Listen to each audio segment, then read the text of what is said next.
Hey guys, welcome back to Wong Chemistry channel. For this video, we are going to discuss the acid-base character of the oxide, but we will only focus on period 3 element. Alright? So let's look at where is our period 3. In the periodic table, your period 3 is starting from your sodium all the way to your argon. This is your period 3. Next, let's look into detail on what type of oxide were the element in your period 3 form. So for your group 1 and your group 2 over here, which is your sodium and magnesium, we will be forming basic oxide. Alright, so both of the sodium and magnesium will be forming basic oxide. Let's jump all the way to your group 14. Your group 14, 15, 16 and all the way to the group 17 over here, your silicon all the way to the chlorine, all 4 of them will be forming your acidic oxide. Okay? So the question will be, how about my group 13? What happened to our aluminium group 13? What type of oxide will the aluminium form? Aluminium will be forming your amphoteric oxide. Amphoteric oxide means it can be both basic oxide, alright, it can act as a basic oxide, also at the same time, it can also be your acidic oxide. So, it means that your amphoteric over here can be both your basic oxide, having the property of basic oxide, and also having the property of your acidic oxide. Okay? So, we have been talking about acidic oxide, basic oxide, and amphoteric oxide. The next question should be, how do we form the oxide? Okay, how do I form the acidic oxide? How do I form the basic oxide? That is the most important thing, since we are going to talk about oxide. Okay? Formation of oxide is as simple as when your element is reacted with oxygen. Most of the time, we will be reacting with oxygen gas O2. Alright? So, when your element is reacted with the oxygen gas, then you will be able to form oxide. Okay? So, first thing, let's look at all the basic oxide. How do we form all the basic oxide? So, your group 1 sodium over here is a metal. Everybody know that. So, when your sodium react with your oxygen, you'll be forming your sodium oxide. Why and how do you get this? Is as simple as your sodium will be Na+, your oxygen will be O2-. So, when you cross them out, you will be forming your Na2O. Okay? With the balance equation. Next will be your group 2. Again, your group 2 metal over here is your magnesium. So when your magnesium react with oxygen, you will then be forming your magnesium oxide. The same reason, Mg is a 2+, oxygen is a 2-. So when you combine them in the form of ionic, you will then be forming your magnesium oxide MgO. Simple. That is how the basic oxide is being produced.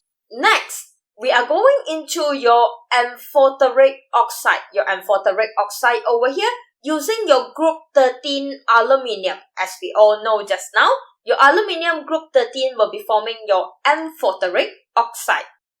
So, your aluminium, 4 aluminium will react with 3 O2, oxygen gas, to form your aluminium oxide, Al2O3. So, this aluminium oxide is what we call amphoteric oxide. And always remember, amphoteric oxide means your aluminium oxide over here will have the basic oxide property. It will also at the same time having your acidic oxide property. That is what we mean by amphoteric oxide. Okay? Next, we are going into your acidic oxide. So your acidic oxide, the first one is your silicon that coming from your group 14. So when your silicon react with oxygen, your silicon will then form silicon dioxide. So your silicon dioxide over here is your acidic oxide. It will have the acidic oxide property. Your silicon and oxygen will be reacted and bonded as a covalent compound. So, in your silicon dioxide, you will have a covalent bond between your silicon and oxygen. Next, we are having your group 15 over here. Your group 15, which is your phosphorus. Your phosphorus can form 2 different acidic oxide when it reacts with oxygen. when you have your phosphorus P4 react with 5 mole of oxygen gas, you will then form P4O10. Your P4O10 over here is your phosphorus pentoxide. So your P4O10 is formed when your phosphorus react with 5 oxygen gas. What happens when you have your phosphorus but react only with 3 mole of oxygen gas? You will still form an acidic oxide, but slightly different. The acidic oxide that you form over here is only P4O6, which is your phosphorus trioxide. Okay, so you have your phosphorus pentoxide when you have 5 oxygen gas. When you have 3 oxygen gas, you have your P4O6, which is your phosphorus trioxide. And both of this is still your acidic oxide. Both of them will still have the property of acidic oxide. Next acidic oxide that we have is sulfur, your group 16. Alright, so when your sulfur react with oxygen gas, you have your S8 react with 8 oxygen gas, you will be forming sulfur dioxide. Your SO2 is your acidic oxide. Simple. So to form an oxide is always taking your element react with oxygen gas. Then you will be able to form the respective oxide. Okay. Last but not least, we have our chlorine, which is our group 17 element over here. And when your chlorine gas react with oxygen gas, you will be forming Cl2O7. That is your dichlorine heptoxide. So your dichlorine heptoxide, Cl2O7, is also an acidic oxide. Okay, so this acidic oxide will definitely give you the acidic property later on. Okay, so next, after you know on how to produce the oxide already, the main thing of this subtopic is to show or to prove the acid-base characteristic of the oxide. So how can we show or how can we prove the acid-base characteristic? There are 2 ways and they are very simple. Alright, and the first one is as simple as react your oxide with water. When you react your oxide with water, it will show the acid-base characteristic of the oxide. Next, we know that we are having acidic oxide and basic oxide. So the second method will be as simple as doing a neutralization process. React your acidic oxide with base, react your basic oxide with the acid. Then we can show the acid-base characteristic of the oxide. Let's go into detail of it. When you react your basic oxide with water, you must produce a base. When the base is produced where the pH over here is more than 7, then we know it's a base. And when your acidic oxide, since we say that it's an acid, so when the acidic oxide dissolves in water, you will then form an acid. And obviously, the acid that you produce must have a pH less than 7. So that is how we actually show the acid-base characteristic. Okay, that is how we prove whether it's an acidic oxide or it's a basic oxide. But the problem arises is some of the oxide is insoluble in water. So when the oxide is insoluble in water, it's simple. We are doing a neutralization process. And how do we do a neutralization process? We are going to take the basic oxide, react with the acid. Then you will form a salt. Okay? And this is a neutralization process. Your acidic oxide over here can react with the base. And if the acidic oxide react with the base and forming a salt, that is your neutralization. This also can prove the acid-base characteristic of your oxide. So there are 2 ways to prove the acid-base characteristic. One is using water. The second is using acid or bases by going through neutralization process. Simple. Alright? Let's see how we prove the basic oxide of sodium oxide. Okay? So we say that Na2O is a basic oxide. How can we prove that? Simple. dissolve it with water. When you dissolve your Na2O in water, what will be formed? You realize you form NaOH. And your NaOH over here, guys, is a base. Therefore, it's proven that your Na2O, your sodium oxide, is a basic oxide. Alright? Next, we can also prove the property of the basic oxide by reacting it with an acid. Let's say the acid that I use over here is hydrochloric acid. When your Na2O, the basic oxide, react with acid. So what will happen when the basic oxide react with acid? Simple. Can you see your salt over here? You produce your salt and water because this will be your neutralization process when your base react with the acid. And it's only as simple as this to prove the basic property in the sodium oxide. Okay? Next, let's go to magnesium oxide. So you have your magnesium oxide over here, and I say that magnesium oxide is a basic oxide. Let's see. When you react with H2O, what will be produced? When your magnesium oxide react with H2O, you realize that you produce a base. And by producing this base, it's now proven that your MgO is a basic oxide. Okay? Another method, we can react your MgO with acid. The same thing, I'm using hydrochloric acid. Simplest acid ever. So, if your MgO is a basic oxide, alright, if this is a basic oxide, it will definitely react with your acid. And what will be formed? Magnesium chloride. You will then be forming your salt and your water. So by producing a salt and a water, we know that this is your neutralization process. So who will actually neutralize the acid that you put in? Because MgO is a base. So basic oxide neutralize the acid, therefore it's a neutralization. This is how we prove that your MgO is a basic oxide. Because when we dissolve in water, we produce base. Because when we react with acid, we form neutralization process. Simple, easy.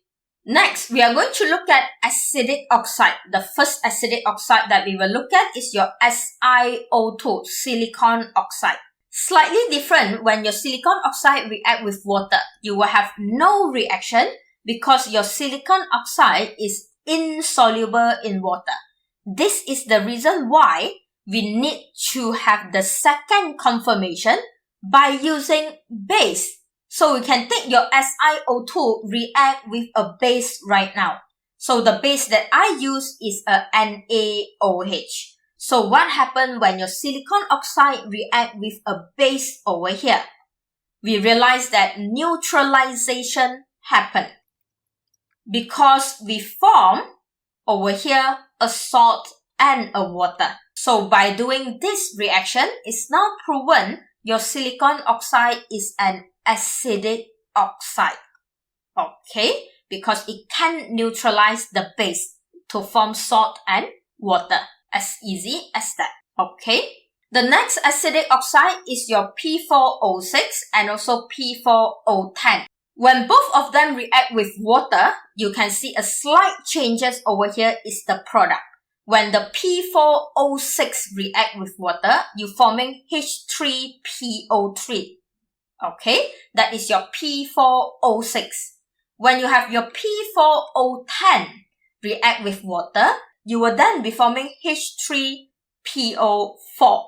So, only slight changes. They are pretty much very similar. This is the only slight changes between the P4O6 when react with water and your P4O10 react with water. Okay? And obviously, both of the product that produce is an acid. So when your P4O6 react with water, when your P4O10 react with water, you are forming acid. And that proves both of them is your acidic oxide. Easy. Why are we doing all this? Is only to prove the characteristic of your oxide. Okay? Next acidic oxide is your sulfur dioxide, SO2, and your SO3. So what happens when both of them react with water? When both of them react with water, you should produce an acid because they are acidic oxide. Let's see. When your SO2 react with water, you are forming H2SO3. When your SO3 react with water, you are forming H2SO4. See that? Only small changes. But most important is when both of your acidic oxide over here reacting with water, both of them must produce an acid. And when both of them produce an acid, which is your H2SO3 and your H2SO4, that again proven both of them are acidic oxide. Simple, alright? And the last but not least of your acidic oxide is your Cl2O7. Your Cl2O7, when it reacts with water, by right, you should be forming an acid. To prove that is an acidic oxide, let's see. When your Cl2O7 react with water, you are forming your HClO4. And the H over here already represent an acid. So when you produce an acid, automatically, this guy must be your acidic oxide. Okay? So by that in mind, after so many equations, why are we having so many equations? Why we keep dissolving all your oxide into water? We just want to prove the type, or we want to prove the characteristic of the oxide. Okay? And last but not least, guys, let's go for amphoteric oxide. When amphoteric oxide, your Al2O3 over here, we know that amphoteric means you can become an acid, you can become a base. So, you must be able to react with both acid and base. But it cannot react with water. Why? Because your aluminium oxide, again, is insoluble in water. Therefore, when your aluminium oxide dissolves in water, there will be no reaction. Okay? But it will definitely be able to react with acid, your hydrochloric acid. Why it can react with the acid? Because when I react your aluminium oxide with an acid, your aluminium oxide right now will become a base. So when the base react with your acid, therefore, we will form a salt. That is your neutralization process. Agree? When this neutralization process happens, when your Al2O3 react with the acid, straight away, this guy right now is a basic oxide. Alright? And to prove that it's an amphoteric, your Al2O3 must be able to react with the base. So right now, if I am reacting my Al2O3 with a base over here, then your Al2O3 must be an acid. So when the acid can react with the base, again, I'm forming a salt. So you will have another neutralization process. When your Al2O3 can react with the base, it means that is your acidic oxide. Alright? And when your aluminium oxide Al2O3 can become a basic oxide, because it can neutralize the acid to form salt, at the same time, it can also become acidic oxide because it can neutralize the base to form salt. It means that your aluminium oxide is an amphoteric oxide, that it has the characteristic of acid and base, both of them. Okay? So this is how we actually prove the acid-base character of an oxide. Okay? There are two methods. One is to react with water. Dissolve it in water and we will see whether it's acid or base that produce. Second, react with acid or react with base and see which one have neutralization. So the one that having neutralization will then prove the acid-base characteristic of the oxide. Simple. So that's it for this video. If you have any problem showing the acid-base characteristic of any oxide, feel free to comment below and I'll get back to you as soon as I can. Thank you for watching. Make sure you like the video and subscribe to my channel for more videos. I'll see you back in the next video.